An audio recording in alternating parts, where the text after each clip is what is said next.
The galaxy had many stories of powerful empires, but none were as feared as the Zerath Dominion. For thousands of years, the Zerath had ruled through fire and fear. Their ships were enormous, their armies endless, and their reputation alone was often enough to make whole planets surrender. Other civilizations called them the Eternal Conquerors because they seemed unstoppable. When they arrived in a star system, resistance was crushed in hours. When they spoke, other species listened. The Zerath were not only strong in numbers, they were clever in the art of war. Their fleets moved like a single machine, perfectly coordinated. They used weapons that could shatter moons and fleets that darkened the skies of planets. To them, conquering new worlds was as natural as breathing. It was not a question of if they would win, only when. For a long time, the Zerath had avoided Earth and its colonies. The Sol system seemed unremarkable compared to richer targets. Humans were considered young and inexperienced by galactic standards. Many alien races thought Earth's people were just another species that would eventually fall under Zerath rule. Like so many before, the Dominion did not worry about them, but eventually the Zerath set their eyes on humanity. Reports reached their leaders that humans had begun spreading quickly through space. Small colonies had grown on distant worlds, trade routes were forming, and human warships, though not advanced, were being built in surprising numbers. The Zerath considered this dangerous. They had crushed great empires before they could rise, and they decided humanity should be stopped before it grew stronger. The attack came suddenly. Out on the far edge of human space, in a colony known as Halcyon Prime, the Zerath fleet appeared without warning. Their ships filled the skies, blocking out the light of the stars. They fired on orbital stations, destroying them in minutes. Cities on the ground burned as beams of energy rained from above. To the Zerath, this was routine. To the humans, it was their first true encounter with the galaxy's most feared empire. The colonists were terrified, but they were not helpless. Messages rushed across subspace lines, warning Earth and the inner colonies. The Zerath have come. We are under attack. Panic spread, but with it came something else. A determination that humanity had never lost, even in its darkest hours on Earth. Unlike other species that had bent their knees before the Zerath, humans did not surrender so easily. On Earth, leaders gathered in emergency councils. Across the colonies, fleets were ordered to regroup. Soldiers, pilots, and engineers prepared for war. Humanity had faced extinction before, on their own homeworld through wars, disasters, and crises, and they had survived every time. Now faced with the greatest empire the galaxy had ever known, they would fight again. At the center of this growing resistance was one ship, the HSS Valiant. The Valiant was not the newest or the most powerful vessel in Earth's navy. In fact, it was nearly 20 years old, a heavy battlecruiser from an earlier era of expansion. Its armor was thick, but many considered it outdated compared to the sleek and modern ships of other species. What made the Valiant special was not its design, but its crew, and above all, its commander. Captain Elias Ward had served in the Navy for decades. He was a man of calm authority, known for never losing his composure no matter how desperate the situation. To his crew, he was more than a leader. He was the steady voice that gave them courage when fear threatened to take hold. When news of the Zerath invasion reached him, Ward did not hesitate.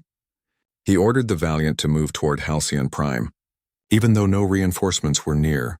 "Sir," his first officer said, staring at the map of the enemy fleet, "they outnumber us 100 to 1. Ward looked at the display, then at his crew. His voice was steady, firm, and unshaken. "Then we will make them remember us 100 times over," he replied. The crew felt a spark ignite within them. They knew the odds. They knew the Zerath were supposed to be unbeatable.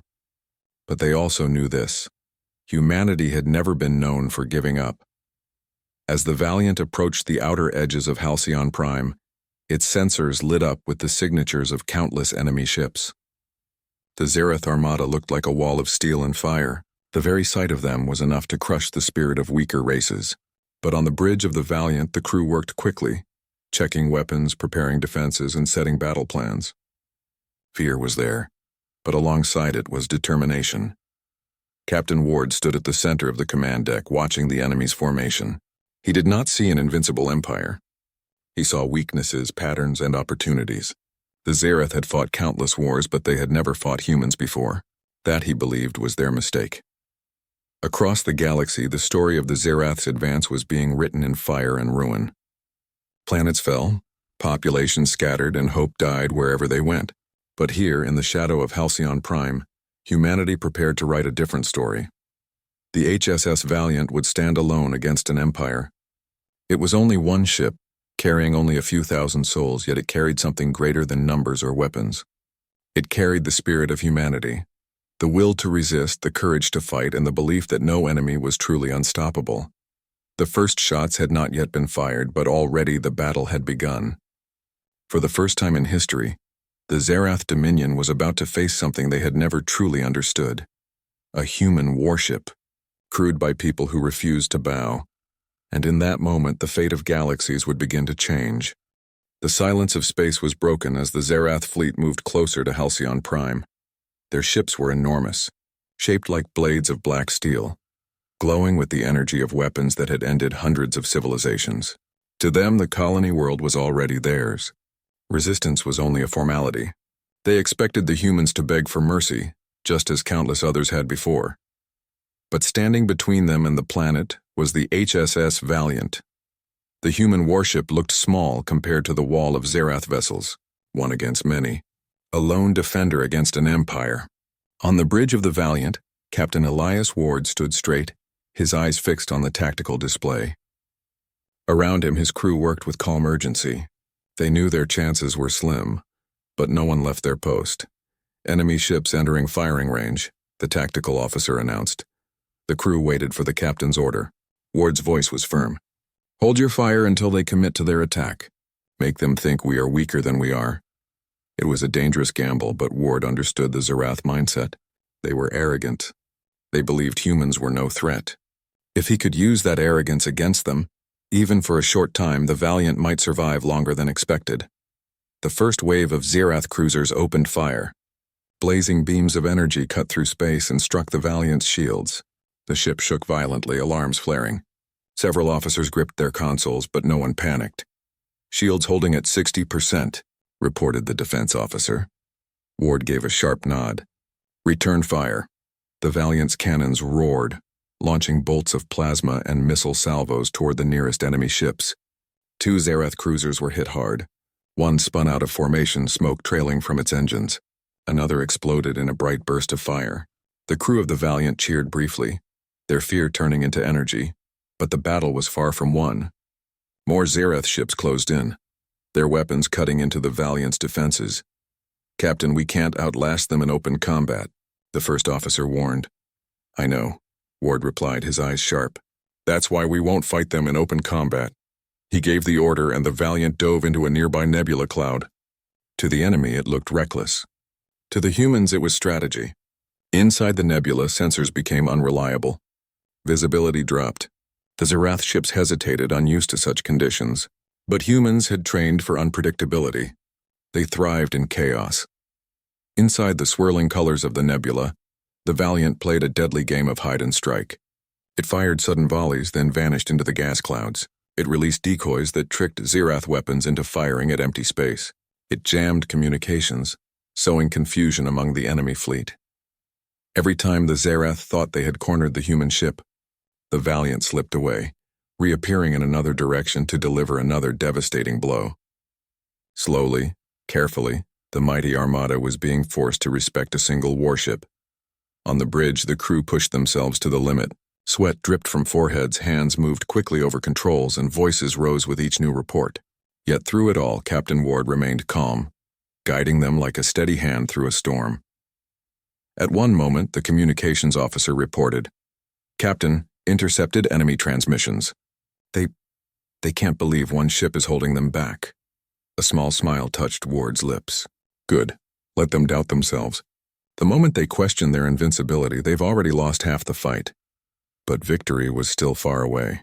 The Valiant had taken heavy damage. Fires burned in some lower decks. Shields flickered weakly and the engines were running hot. One more concentrated volley from the Zerath might end them. Then came the darkest moment. The Valiant was ambushed by 3 enemy destroyers at once. The ship shook violently as beams tore through its armor.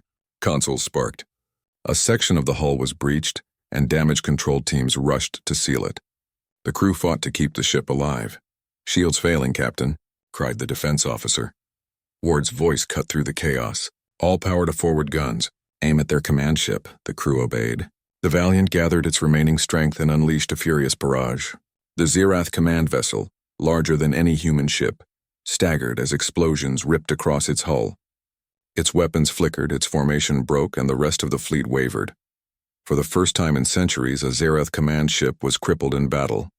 The shockwave of the moment spread not only through their fleet, but also through their pride. The crew of the Valiant erupted in cheers, though many were injured, and their ship was bleeding fire. They had struck a blow against the invincible, yet Ward's face remained serious. He knew this was only the beginning. The Zirath would return in greater numbers. More battles would come. But for now they had achieved something no other species had done. They had stopped the Dominion's advance. As the damaged enemy ships pulled back to regroup, the Valiant floated battered but unbroken. The silence that followed felt heavier than the battle itself. Ward looked around at his crew. Exhausted faces, bruised and scarred, but eyes shining with determination. He spoke softly, but every word carried weight. "They've never fought humans before. Tonight they learned who we are." No one answered with words. They didn't need to. In that silence, they all knew history had changed. The Valiant was only one ship, but it had shown the galaxy something the Zirath had never encountered, a species that refused to bow. No matter the odds, and across the stars, whispers began to spread. The humans stood against the conquerors, and they did not fall. The battle was over, but the scars remained. The HSS Valiant floated in orbit above Halcyon Prime, its hull torn and blackened, its shields shattered. Fires still burned in the lower decks, and repair crews worked without rest. Many lives had been lost, but the ship still lived. Against all odds, the Valiant had survived. On the bridge, Captain Elias Ward stood silently, staring at the stars. The crew around him moved with quiet determination, repairing systems, tending to the wounded, and logging the events of the fight. Every person on board knew they had done something extraordinary. They had stopped the Zirath Dominion, even if only for one night. News traveled fast across the galaxy. Human colonies spread the story. One ship stood against an empire. Alien refugees who had lived in fear of the Zirath for centuries whispered the same words. The myth of the Dominion's invincibility had been broken, and the galaxy listened. For the Zirath, the defeat was a wound deeper than any battle scar. Their empire was built on fear, and fear depended on the illusion of absolute power. If one human warship could stand against their armada, then what else was possible? Already, commanders within their fleets argued among themselves, questioning strategies, doubting their strength. For the first time, the Dominion felt uncertainty. On Earth, leaders met in the grand chambers of the United Planetary Council. The faces on the screens were tired, but they were filled with pride. Humanity had never been tested on such a scale before, but they had proven themselves. Messages of unity poured in from every colony, every outpost, and every fleet station. The people of Earth and beyond no longer saw themselves as scattered worlds. They were now one people, united against a common threat. Captain Ward and his crew were celebrated as heroes, though they did not seek glory. To them, it had been survival. Still, when the captain stood before the council, his words carried weight. "We showed them that we are not prey," Ward said. "We showed them that humans will not kneel. But this is not the end. The Dominion will return stronger and angrier. We must be ready, not just for ourselves, but for every free being in this galaxy." Those words spread like fire. Other species heard them. Species long enslaved by the Zirath. Species that had hidden in fear. Species that had given up hope. Now hope was reborn. If humans could fight, so could they. On distant worlds, rebellion sparked. Small bands of fighters rose up against their Zirath overlords. On hidden stations, weapons were built in secret. Across the stars, banners of resistance were raised. And at the center of it all was humanity. The newcomers, the underestimated ones, the species that had shown the impossible could be done. The Valiant, though damaged, became a symbol. Its image was broadcast on screens across 1,000 systems. To see that battered warship still standing gave courage to those who had only known fear. Soldiers painted its outline on their armor. Colonies carved its name into stone monuments. Children whispered bedtime stories about the ship that would not fall, but symbols alone could not win wars. The Dominion still controlled vast fleets, armies beyond counting, and worlds by the thousands. Humanity had only just begun to rise. Yet they carried something stronger than numbers. They carried determination, creativity, and unity. Captain Ward knew this well. Standing once more on the bridge of the repaired Valiant, he addressed his crew. His voice was steady, carrying the weight of truth. The battle we fought was not the last. More will come. They will bring their might, their fury, their endless fleets. But they cannot break what we are. We are human. We fight not only for ourselves but for every voice they have silenced. Remember this, the Zirath do not fear our weapons. They fear our will. They fear that we will never stop. The crew answered with silence, but it was the silence of agreement, of shared resolve. Each officer, each pilot, each engineer knew what was ahead. The fight would be long and the price heavy. But none of them doubted their purpose. Weeks later, when the Valiant sailed once more into deep space, signals followed it. Messages from alien races pledging support, offers of alliance from species once too afraid to speak. The galaxy, piece by piece, began to shift. The Zirath tried to dismiss the loss, calling it an accident, a mistake, a minor setback. But the truth could not be hidden. The Dominion had been stopped. Their enemies had seen it. Their allies had seen it. And their own soldiers had seen it. The cracks in their empire had begun to show. From that day, the galaxy was no longer the same. The age of silent submission was over. The age of resistance had begun, and at the center of it all was a single warship, a single crew, and a single species that had dared to stand. The stars stretched endlessly before them, filled with danger, filled with battles yet to come. But for the first time they also shone with hope. As the Valiant moved through the darkness, its lights burning against the void, Captain Ward looked out at the galaxy and whispered words only his crew could hear. They wanted a galaxy of fear. We will give them a galaxy of freedom. And with that vow, humanity stepped into its new role, not as the conquered, but as the defenders of hope across the stars.